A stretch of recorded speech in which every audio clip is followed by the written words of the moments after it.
Good morning. In this video, we will discuss question answers of class 12th geography, chapter number 5, primary activities. So we start with question number 1. Question number 1 is, what are economic activities? Answer: those human activities which generate income are known as economic activities. इसका अर्थ है कि मानव जो भी क्रियाकलाप जो भी क्रियाएं करता है तो जिससे कि इनकम जनरेट होती है, जिससे कि आय प्राप्त होती है, उन सभी को इकोनॉमिक एक्टिविटीज़ या आर्थिक क्रियाएं कहा जाता है। Question number 2 is, what are primary activities? यानी प्राइमरी एक्टिविटीज़ और जिसे हम हिंदी में कहते हैं प्राथमिक क्रियाएं। तो प्राइमरी एक्टिविटीज़ क्या होती हैं? Answer: primary activities are those activities through which man fulfills his needs and desires by using resources which are gifted to man by nature।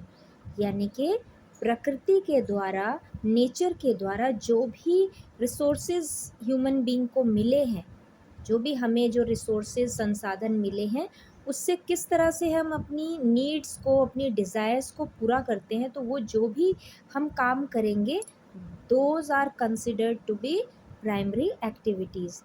These activities are directly connected with nature. तो ये जो activities होती हैं primary activities, इनका सीधा सीधा connection किसके साथ होता है? नेचर के साथ होता है। For example hunting, gathering, lumbering, agriculture etcetera. तो ये सभी जो भी क्रियाएं हैं, तो इन सब में क्या है? हम प्राकृतिक संसाधनों का यानी नेचुरल रिसोर्सेज का यूज़ करते हैं। Question number 3 is, what is pastoralism? तो पेस्टोरलिज्म जिसे हम कहते हैं पशुचारण, क्या होता है pastoralism? Answer: pastoralism means rearing life stock, यानी कि पशुपालन को ही पेस्टोरलिज्म कहा जाता है। Grazing and rearing different types of animals such as cattle, sheep, goats, etc. is commonly known as pastoralism। तो किसी भी प्रकार के जो पालतू पशु होते हैं, जैसे कि गाय या शीप, गोट्स वगैरह, जो भी ये हम पशुपालन करते हैं, तो इसको जो है पेस्टोरलिज्म कहा जाता है। Animals are rear to obtain milk, meat, wool, skin, hides etcetera. और जो भी हम पशुपालन करते हैं तो उससे हमारी काफ़ी ज़रूरतें पूरी होती हैं, जैसे मिल्क है, वूल है, स्किन है। तो ये सब के लिए जो है पशुपालन किया जाता है। Animal grazing can be classified as nomadic herding and commercial life stock rearing. तो एनिमल ग्रेजिंग जो होती है उसको दो पार्ट्स में हम क्लासिफाई करते हैं। तो सबसे पहला है nomadic herding and second one is commercial life stock rearing. Now question number 4 is, differentiate between pastoral nomadism and commercial livestock rearing. So as I told you in last question, question number 3, that animal grazing is classified in two categories. Number 1 is nomadic herding and number 2 is commercial livestock rearing. So here is the difference between these two categories. So first is the pastoral nomadism. So pastoral nomadism is confined mainly to areas of the old world. Old world से यहाँ meaning है the backward areas और the less developed areas. तो जो भी कम विकसित क्षेत्र हैं या जो पिछड़े क्षेत्र हैं, वहाँ पर जो है वो पेस्टोरल नोमेडिज़म किया जाता है। Like Sahara, areas of east Africa, south west and central Asia. And the commercial livestock rearing is the characteristic of the new world। और ये जो है commercial livestock rearing, this is concept of new world or the characteristic of new world, यानी this is done in the developed areas of the world। And the chief areas of commercial livestock rearing are prairies of North America, pampas of South America, downs of Australia, etc. All these areas are of commercial livestock rearing.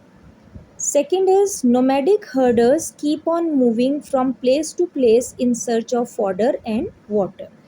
तो nomadic herders जो होते हैं they keep on changing their places, वो जगह बदलते रहते हैं in search of fodder and water, मतलब जगह में चारा की तलाश में या फिर पानी की तलाश में वो एक जगह से दूसरी जगह जाते रहते हैं.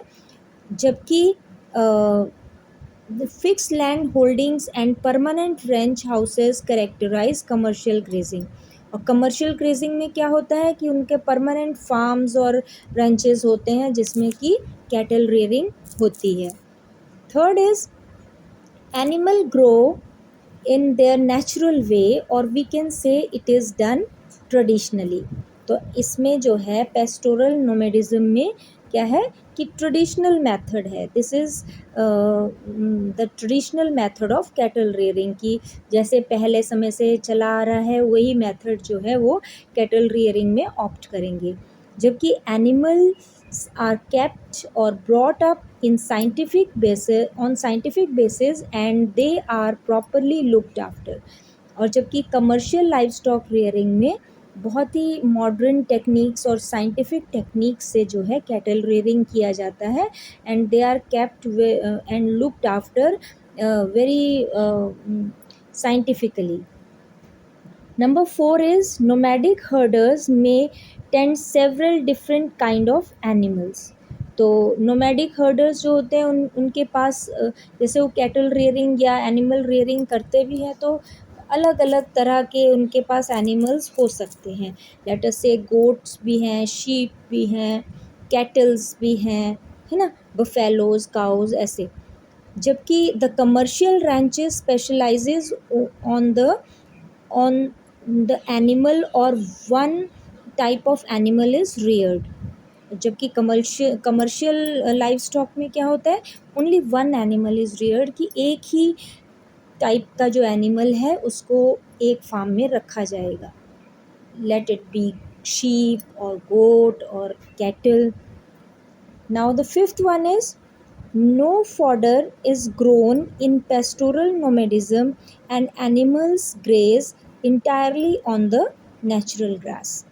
तो जो पेस्टोरल नोमेडिज्म होता है उसमें जो जितने भी जो उसमें एनिमल्स होते हैं वो खुद ब खुद ग्रेज करते हैं. उनको ग्रास लैंड्स में ले जाया जाता है, एक जगह से दूसरी जगह ले जाया जाता है और वहाँ पे वो अपने आप से ग्रेजिंग करते हैं.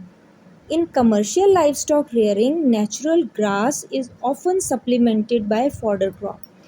तो जो कमर्शियल लाइव स्टॉक रेयरिंग होता है उसमें नेचुरल ग्रास के साथ साथ या नेचुरल जो उनकी नॉर्मल ग्रेजिंग होती है उसके साथ साथ उन्हें सप्लीमेंट फूड यानी फॉडर क्रॉप्स भी दी जाती हैं जिससे कि उनकी हेल्थ और अच्छा हो सके. और एक मेन डिफरेंस है कि commercial live stock rearing is done for profit, for benefits. तो वो तभी होगा बेनिफिट जबकि हमारे जो एनिमल हैं वो हेल्दी और मतलब अच्छी हेल्थ में होंगे.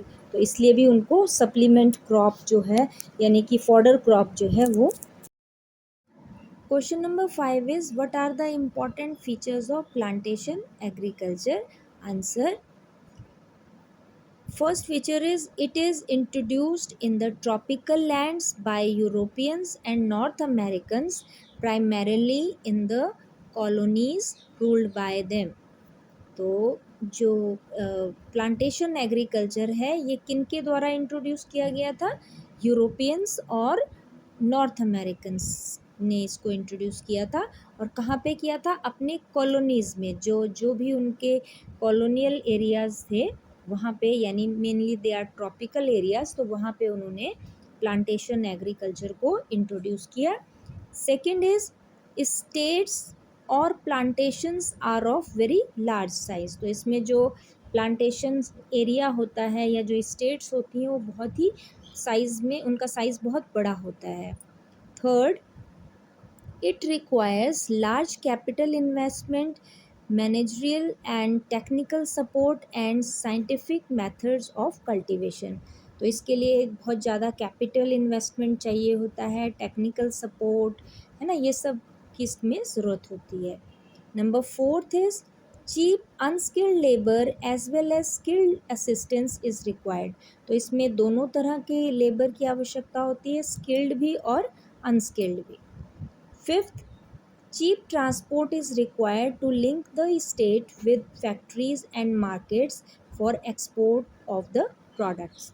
और जो हमारा जो फार्म है या स्टेट है उसका प्रॉपर लिंक जो है मार्केट से और फैक्ट्री से, वो भी थ्रू ट्रांसपोर्ट कनेक्टिविटी अच्छी होनी चाहिए ताकि जो मतलब प्रोडक्ट्स हैं उनको एक्सपोर्ट किया जा सके। तो these are the main features of plantation agriculture.